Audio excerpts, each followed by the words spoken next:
Ұлыстың ұлы күні Наурыз мерекесі баршамызға құтты болсын, бақыт әкелсін.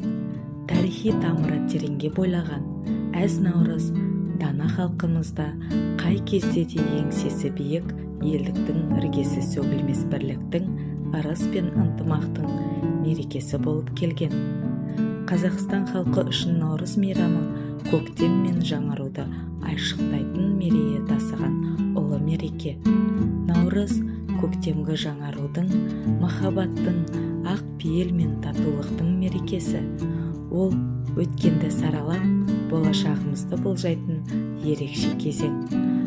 Ақ ниетпен өткенге салауат айтып, ақ тілекпен жаңа Наурызды қарсы алайық.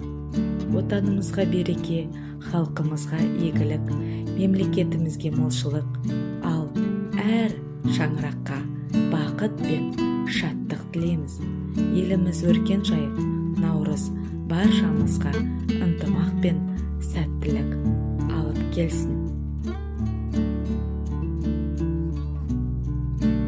Ұлыс бақытты болсын, төрт түлік ақты болсын, ұлыс береке берсін, бәле-жала жерге енсін. Ұлы халқым тоқ болсын, көйлектерің көк болсын, қайғы-уайым жоқ болсын, қуаныштарың көп болсын.